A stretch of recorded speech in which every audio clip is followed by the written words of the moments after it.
Hello everyone. Myself Dr. Bhuvaneshwari Sharannavar, Associate Professor, Department of Pharmaceutical Quality Assurance in KLS College of Pharmacy, Belagavi. Today I am here to talk on Introduction to Validation Part 2.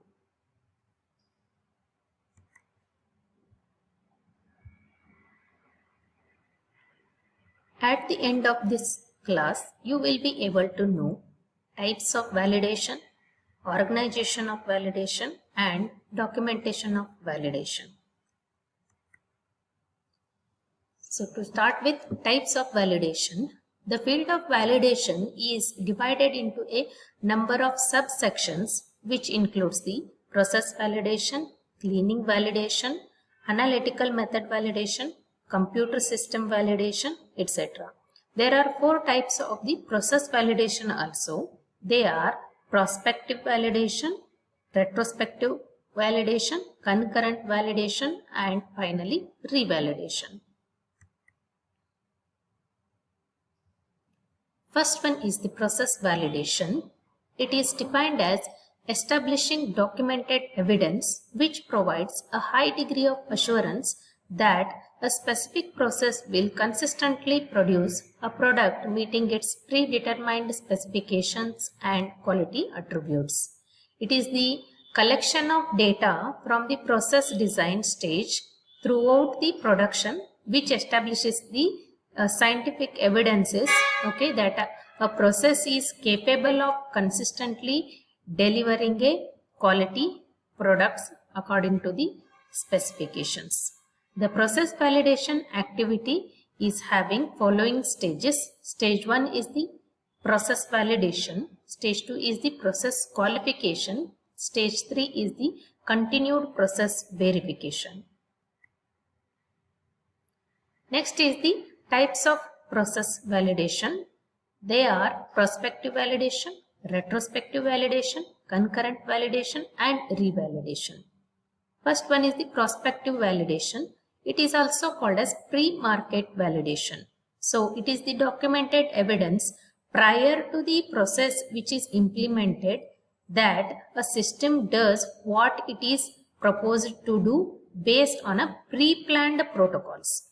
This approach to validation is normally undertaken whenever the process for a new formula or within a new facility must be validated before routine pharmaceutical production commences. In fact, validation of a process by this approach often leads to transfer of the manufacturing process from the development function to production.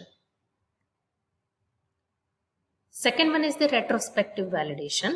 Retrospective validation is used for facilities, processes, and process controls in operation use that have not undergone a formally documented validation process.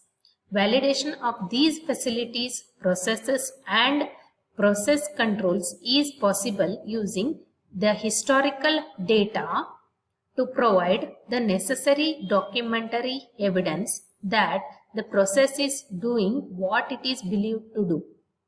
Therefore, this type of validation is only acceptable for a very well established processes and will be inappropriate where there have been recent changes in the composition of the product, operating processes, or equipment.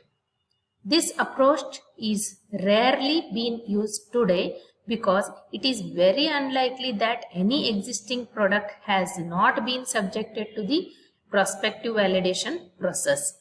It is used only for the audit of a validated process.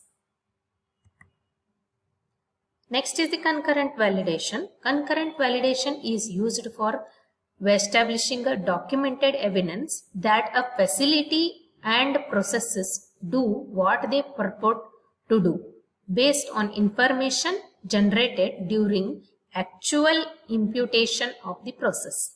This approach involves monitoring of critical processing steps or parameters and end product testing of current production to show that the manufacturing process is in a state of control. Last one is the revalidation.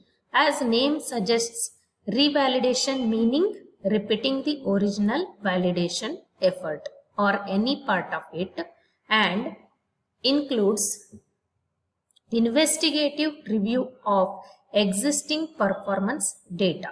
This approach is essential to maintain the validated status of the plant, equipment, manufacturing processes, and even the computer systems. Next important part of validation is the cleaning validation. So it is defined as the process of attaining and document sufficient evidence to give a reasonable, given the current state of science and technology, that the cleaning process under consideration does and or will do what it purpose to do. Okay, so what are the objectives of the cleaning validation? To minimize the cross contamination, that it ensures a proper cleaning, to determine efficiency of that cleaning procedures, to do troubleshooting in case problem identifies in the cleaning process, and give suggestions to improve that particular process. Next part is the analytical method validation, the process by which it is established by laboratory studies that the performance characteristics of the method meet the requirements for the intended analytical application. The components or the important parameters of the analytical methods include accuracy, precision, specificity, etc. So what do you mean by accuracy? The closeness of the test results obtained by that method to the true value. This accuracy should be established across its range. Next is the precision, the degree of agreement among individual test results when the method is applied repeatedly to multiple sampling of a homogeneous sample.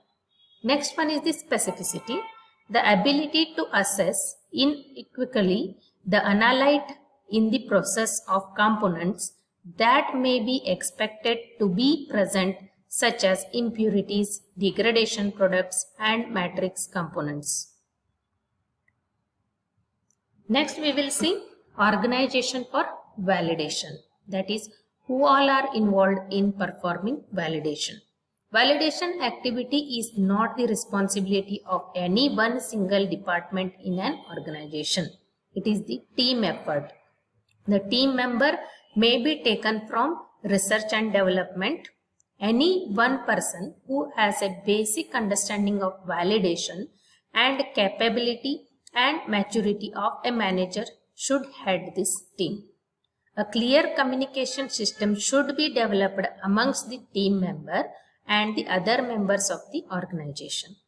The validation activity is a highly challenging and proper planning must be carried out. Next is the documentation of validation. The validation activity cannot be completed without the proper documentation of each and every minute activity with utmost details. Documentation of validation is generally different types such as VMP, that is Validation Master Plan, Validation Protocol, Validation Reports, Standard Operating Procedures, etc. First one is the Validation Master Plan. It is a document providing information of the company's validation work program. It should define details of and time scales for the validation work to be performed. Responsibilities relating to the plan should be stated. WHO guidelines. The Validation Master Plan is a high-level document that established an umbrella validation plan for the entire project and summarizes the manufacturer's overall philosophy and approach. It provides information on the manufacturer's validation work program and defines details of and timescales for the validation work to be performed, including a statement of the responsibilities of those implemented the plan. Next is the validation protocol. It is defined as the experimental plan that designed thoroughly the validation program. It is a written plan stating how validation will be conducted, including test parameters, product characteristics, production and packaging equipments, and decision points on what constitutes acceptable test results. Validation protocol contains two sections. One is a procedure, second one is a form. In the case where the protocol is changed or modified after its approval, appropriate reasoning for such a change must be documented.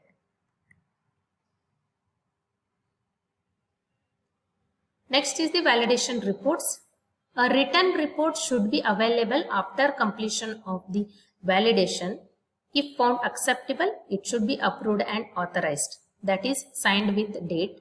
The report should include at least the following: title and objective of the study, references to protocol, details of the materials, equipments involved, details of procedures and test methods, program and cycles used, results which are compared with the acceptance criteria or ranges and limits. Then recommendations on the limit and criteria to be applied on the future basis.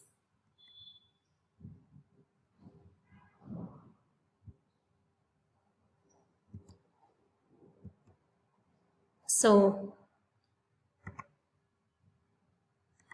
standard operating procedures. The purpose of this SOP is to lay down the minimum requirements for validation or revalidation of manufacturing processes applicable to marketed drug products in order to provide documented evidence that each specific process will consistently yield a product meeting all quality and design specifications. Reasons for having SOPs.